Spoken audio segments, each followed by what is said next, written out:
Mesdames, Messieurs, bonjour à toutes et à tous. Bienvenue au journal. Voici ce qu'il faut retenir de l'actualité. L'année se termine en apothéose pour 17 associations de femmes. Elles ont bénéficié aujourd'hui d'un appui financier du ministère de la Femme, une enveloppe de plus de 200 millions de francs pour mener des activités génératrices de revenus et de création d'emplois. 1 600 000 tonnes de cultures maraîchères et céréalières attendues dans le cadre de la campagne agricole de Saison-Siège lancée mardi dernier. Et pour mettre tous les atouts du côté de la réussite de cette campagne, du matériel agricole a été remis aux producteurs. Mais tout d'abord, les participants au 12e congrès de la Fédération internationale des associations des étudiants en médecine ont été reçus hier en audience par le président de l'Assemblée nationale, Salifou Diallo. Parrain de cette rencontre, le congrès a débouché sur une déclaration dite de Ouagadougou qui appelle à la révision des curricula en médecine pour y intégrer des modules sur les changements climatiques en relation avec la santé. Le congrès a regroupé des participants de 15 pays d'Afrique et d'ailleurs. Reportage Moussa Ouedraogo, Dramane Guéné. Pas une délégation qui vaille ici. Tous les participants au 12e congrès de la Fédération internationale des associations des étudiants en médecine sont venus dire merci au président de l'Assemblée nationale. Merci pour avoir parrainé leur congrès de Ouagadougou qui ferme ses portes ce 22 décembre. Un congrès qui a déjà accouché d'une déclaration dont la mise en œuvre nécessite encore l'implication de Salif Diallo. Que ces jeunes gens choisissent le Burkina Faso pour leur 12e congrès, vraiment est une bonne chose et il faut les encourager. Maintenant, à l'issue de leur congrès, ils ont proposé une déclaration à l'attention de tous les présidents de Parlement et d'Assemblée nationale de leurs pays respectifs. Ils m'ont demandé de transmettre à mes homologues des autres pays cette déclaration dite de Ouagadougou. Dans les curriculums des étudiants en médecine, non seulement au Burkina, mais dans les autres pays membres de l'Afrique, il n'y a pas des modules sur le changement climatique et la santé.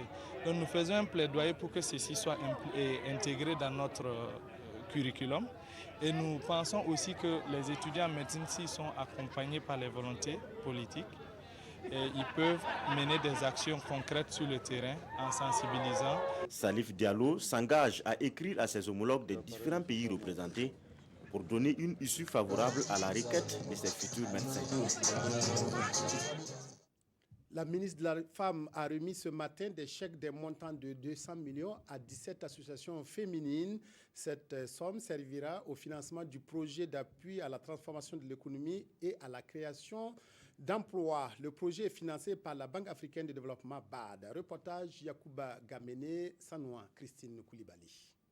Ce sont 17 associations de femmes du Burkina qui reçoivent ici leurs chèques des mains du ministère en charge de la femme en partenariat avec la Banque africaine de développement.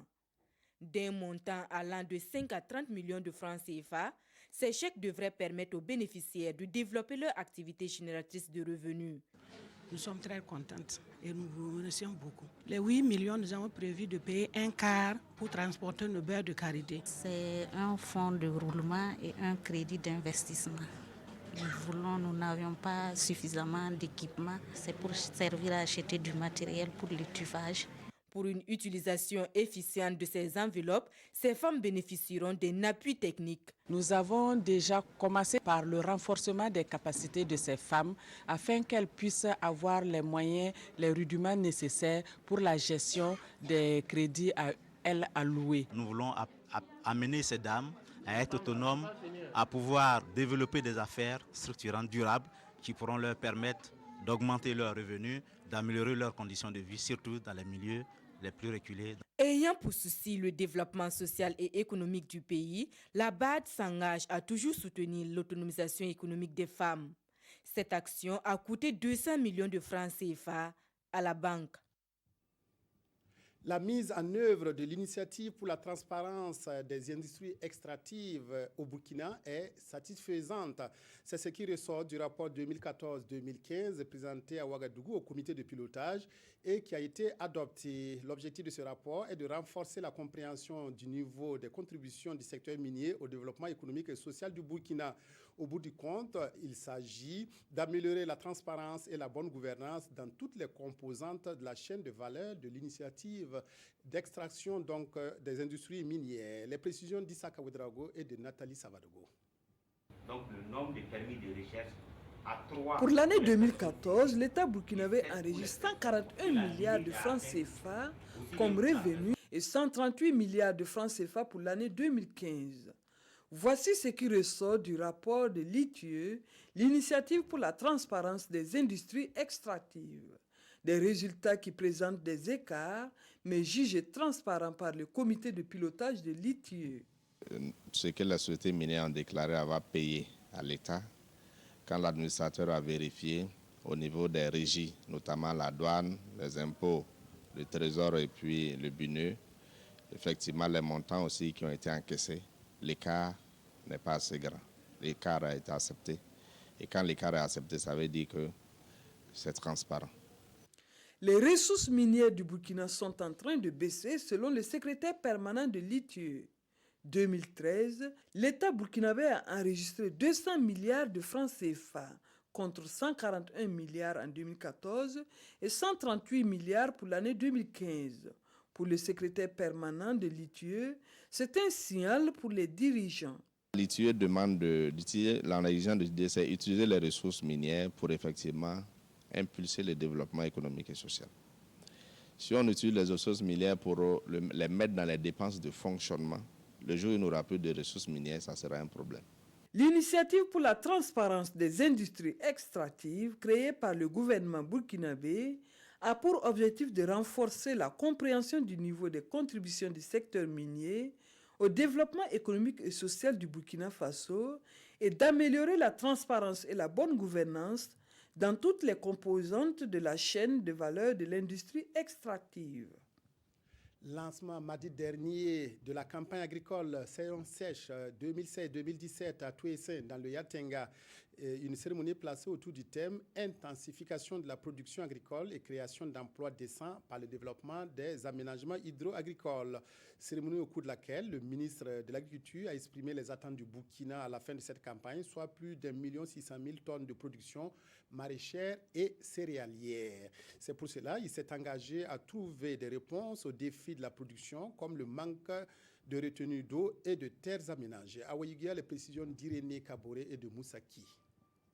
Le Burkina Faso attend 37 879 tonnes de céréales et plus de 2 millions de tonnes de produits maraîchers à l'issue de la campagne agricole des saisons sèches 2016-2017. Une campagne agricole qui a été officiellement lancée à Touessé par le ministre en charge de l'agriculture et qui doit contribuer à assurer la sécurité alimentaire durable et à réduire la pauvreté au niveau du monde rural. Nous aménageons les périmètres et nous installons des familles. C'est une activité qui permet vraiment la survie des familles.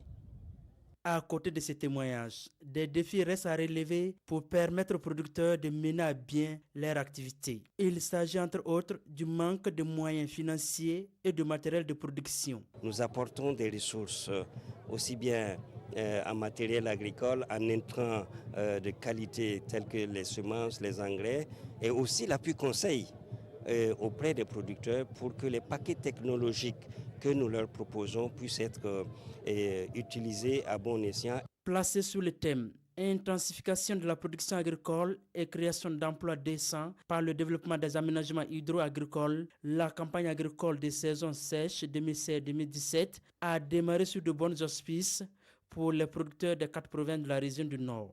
Et ils ont reçu symboliquement des intrants et de matériel de production de la part du ministre en charge de l'agriculture. Les membres du comité de pilotage du 2e programme national de gestion des terroirs, PNGT, réunis à Ouagadougou mardi dernier, ont fait le point de l'état de mise en œuvre du programme d'activité de 2016. Ils ont aussi élaboré le programme et le budget prévisionnel du PNGT 2, phase 3, pour l'année prochaine. Son taux d'exécution physique est de 57,33% et son taux d'exécution financière de 34,93%. Les précisions d'Urbain Sommet et de Nathalie Savadogo.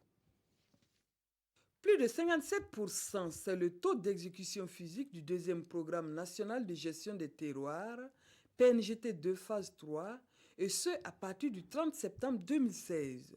Le taux d'exécution financière est autour de 34%. Des résultats jugés satisfaisants selon le coordonnateur national du PNGT2, phase 3. Donc nous pensons bien que les chantiers en cours pourront nous amener, nous tirer vers un taux d'exécution à la fin de l'année vers 82-85%. C'est l'espoir. Et quand on est parti sur le terrain, on voit les réalisations déjà faites, ne serait-ce que les classes de classe, les salles de classe, les tables bancs réalisées par les conseils municipaux, c'est assez appréciable. L'accompagnement des services techniques déconcentrés pour le développement au niveau des communes, le processus de passation des marchés sont entre autres les difficultés rencontrées au cours de la mise en œuvre du programme. Un programme financé par la Banque mondiale. Je pense bien qu'avec la nouvelle loi sur les procédures de passation de marché 2017, avec un budget global de près de 21 milliards pour l'année 2017, je pense que si chaque partie joue sa partition, nous pourrons avoir des résultats à la hauteur de nos attentes, environ même 90% si possible. Il y a des motifs de satisfaction par rapport aux résultats, mais par rapport au fait que les communautés s'approprient eux-mêmes le développement et nous sommes prêts à pouvoir continuer dans ce sens.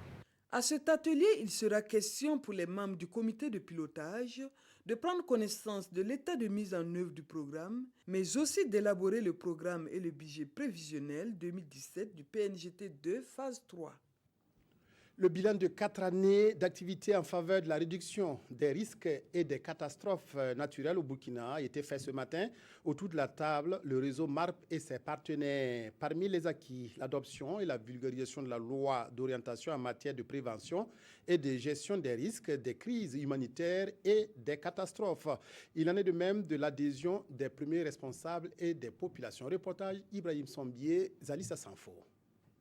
C'est le bilan de 4 années de plaidoyer que le réseau MARP et ses partenaires font ici.